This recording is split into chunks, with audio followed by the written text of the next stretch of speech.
Hello friends, welcome back to Prakis Kitchen.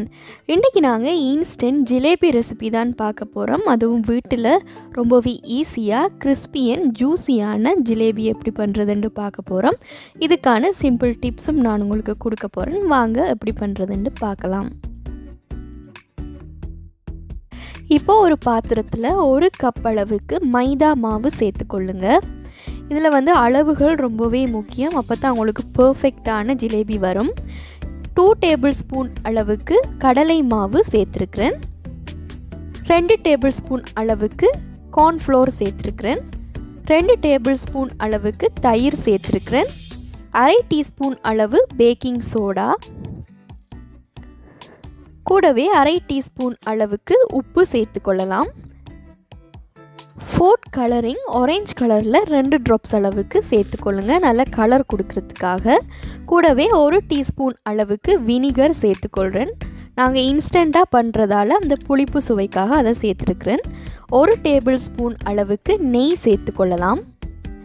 இதுவே நீங்கள் மாவை புளிக்க வச்சு பண்ணுறீங்களா இருந்தால் பேக்கிங் சோடா, வினிகர் ரெண்டையுமே ஸ்கிப் பண்ணிவிட்டு நீங்கள் 8 மணித்தியாலம் ஊற வச்சிங்களா இருந்தால் நல்லாவே புளிச்சு வரும். இப்போது இது எல்லாத்தையுமே நல்லா கலந்ததுக்கு அப்புறமாக 1 கப் அளவுக்கு தண்ணீர் சேர்த்து இட்லி மாவு பதம் வரும் வரைக்கும் நாங்கள் இதை நல்லா கரைச்சி எடுத்துக்கொள்ள வேணும்.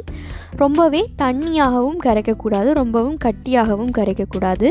இட்லி மாவுக்கு நாங்கள் எப்படி மாவு செய்வோமோ அதே மாதிரி அதே கன்சிஸ்டன்சியில் நீங்கள் இதை கலக்கி எடுத்துக்கொள்ள வேணும். இப்படி நல்லா பீட் பண்ணி விடுற மாதிரி கலக்கி விட்டுக்கொள்ளுங்க. அப்போ நல்ல ஃப்ளஃபியாக இந்த மாவு வரும். இப்போது கட்டி எதுவுமே இல்லாமல் நாங்கள் நல்லாவே இதை கலக்கி எடுத்தாச்சு. சரியான பதத்துக்கு இந்த மாவு வந்திருக்கு.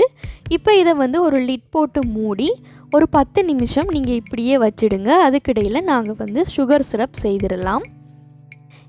இப்போ நாங்கள் ஜிலேபிக்கு சீனி பாகு காய்ச்சலாம். இதுக்கு நான் 2 கப் அளவுக்கு சீனி எடுத்துக்கொள்கிறேன். 2 கப் சீனிக்கு 1 கப் அளவுக்கு தண்ணீர் சேர்த்துக்கொண்டா போதும். கூடவே நான் 4 ஏலக்காய் சேர்த்துருக்கிறேன், நல்ல ஃப்ளேவருக்காக. ஏலக்காய் இல்லாட்டி நீங்கள் குங்குமப்பூ கூட சேர்த்துக்கொள்ளலாம். எனக்கு அந்த ஸ்மெல் விருப்பம் இல்லாததால் நான் சேர்த்துக்கொள்ள இல்லை. இப்போ இதை நல்லா கலந்து விட்டுக்கொள்ளுங்க. சீனி நல்லா கரையும் வரைக்கும் இதை நல்லா கலக்கி விட வேணும். அதுக்கப்புறமாக நீங்கள் ஸ்டவ்வை ஆன் பண்ணி மீடியம் ஃப்ளேமில் இதை நாங்கள் காய்ச்சி கொள்ள போகிறோம். இப்போது இது கூடவே நான் 2 ட்ராப்ஸ் அளவுக்கு ஆரஞ்சு கலர் சேர்த்துருக்கிறேன், நல்ல கலர் கிடைக்கிறதுக்காக. சேர்த்து இதை நாங்கள் கலந்து விட்டு கொள்ளலாம். கலந்து விட்டதுக்கப்புறமாக 3 நிமிஷம் மீடியம் ஃப்ளேமில் இதை நாங்கள் நல்லா காய்ச்சி கொள்ள வேணும். ஒரு கம்பி பாகு பதம் வரும் வரைக்கும் காய்ச்சணும். ரொம்பவே ஓவராக காய்ச்சிட்டிங்களா இருந்தால் உங்களுடைய ஜிலேபிக்கு உள்ளே அது சேராது. இந்த மாதிரி கையில் எடுத்து பார்க்கும்போது ஒரு நூல் மாதிரி வந்தாலே போதும். நீங்கள் ஸ்டவ்வை ஆஃப் பண்ணிடலாம். அதிகமாக நீங்கள் இதை காய்ச்சி கொள்ள தேவையில்லை. இதில் நான் பாதி அளவுக்கு லைம் சேர்த்துக்கொள்கிறேன். லைம் சேர்த்திங்களா இருந்தால் இந்த பாகு கட்டியாகாமல் இருக்கும். இப்போ நாங்கள் இதை எடுத்து வேறையாக வச்சிடலாம். ஜிலேபி ஃப்ரை பண்ணுறதுக்கு ஸ்டார்ட் பண்ணலாம். இப்போ நாங்கள் ஜிலேபி போடுறதுக்காக இந்த மாதிரி ஒரு பைப்பிங் பேக் எடுத்துருக்கிறேன். உங்கள்கிட்ட இது இல்லாட்டி பால் பேக்கெட்டில் கூட நீங்கள் இது செய்யலாம். இல்லை உங்கள்கிட்ட ஜிலேபி போடுற துணி இருந்தால் அதை கூட யூஸ் பண்ணிக்கொள்ளலாம். இந்த மாதிரி ஒரு பேக் எடுத்து அதில் நாங்கள் முன்னாடியே ரெடி பண்ணி வச்சுருக்கிற அந்த மாவை இதில் சேர்த்துக்கொள்கிறோம். இந்த பேக் இல்லாட்டி உங்களுக்கு அந்த சோஸ் பாட்டில்ஸில் கூட இதை பண்ணிக்கொள்ள இயலும். ஆனால் அந்த ஹோல் சின்னதாக இருக்கிறதாக பார்த்துக்கொள்ளுங்க. இந்த மாதிரி நான் இந்த கோர்னரில் ஒரு சின்னதான கட் ஒன்று போட போகிறேன். ரொம்பவே பெருசாக போட வேணாம், உங்களுக்கு பெரிய பெரிய ஜிலேபியாக வந்துடும். ஸோ சின்னதாக ஒரு கட் போட்டதுக்கு அப்புறமாக நாங்கள் இதை எண்ணெயில் போடலாம். நான் இதில் பாதி அளவுக்கு நெய் சேர்த்துருக்கிறேன், நல்ல ஃப்ளேவருக்காக. நீங்கள் தனியாக நெய்யில் கூட இதை ஃப்ரை பண்ணி கொள்ளலாம். இல்லை நெய் விருப்பம் இல்லைன்னா நீங்கள் ஆயிலில் கூட இதை ஃப்ரை பண்ணி கொள்ளலாம். நான் ரெண்டுமே சரிசமமாக சேர்த்துருக்கிறேன்.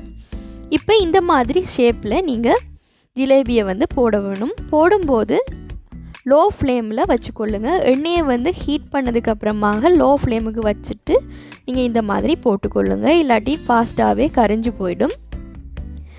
இப்போ இதை மீடியம் ஃப்ளேமில் ஃப்ரை பண்ணி எடுக்க வேணும். 2 சைடுமே ஃப்ரை பண்ணி நல்லா கிறிஸ்பியாக வரும் வரைக்கும் ஃப்ரை பண்ண வேணும்.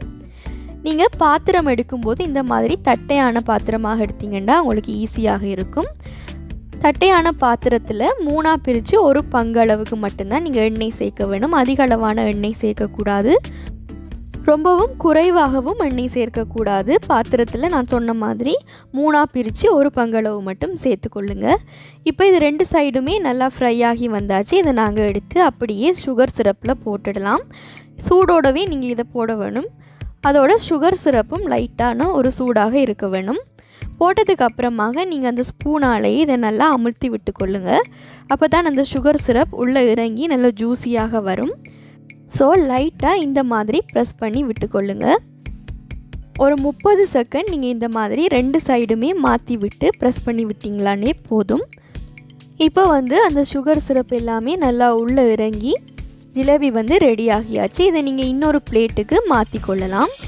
ரொம்பவே கிறிஸ்பியான ஜூஸியான ஜிலேபி ரெடி ஆகியாச்சு. இதே டிப்ஸை நீங்கள் ஃபாலோ பண்ணி வீட்டில் பண்ணி பாருங்கள். உங்களுக்கும் பர்ஃபெக்டான ஜிலேபி இன்ஸ்டண்ட்டாகவே செய்து கொள்ள முடியும். ஸோ இது எவ்வளவு ஜூஸியாக வந்திருக்குன்னு நான் உங்களுக்கு காட்டுறேன். உங்களுக்கு பார்க்கும்போது தெரியும் உள்ளே நல்லா சுகர் சிரப் இறங்கி நல்ல ஜூஸியான கிறிஸ்பியான ஜிலேபியாக இது ரெடி ஆகியாச்சு. ஸோ இந்த டிப்ஸ் எல்லாம் உங்களுக்கு ரொம்பவே யூஸ்ஃபுல்லாக இருந்திருக்குமென்று நினைக்கிறேன். உங்களுக்கு இந்த ரெசிபி பிடிச்சிருந்தா மறக்காமல் உங்களுடைய ஃபீட்பேக்கை எனக்கு கமெண்ட்ஸில் கொடுங்க. மறக்காமல் என்னுடைய சேனலை சப்ஸ்கிரைப் பண்ணுங்கள். கூடவே பெல் ஐக்கானை ப்ரெஸ் பண்ணுங்கள். அப்போ தான் நான் போடக்கூடிய புதிய ரெசிபிஸ் எல்லாம்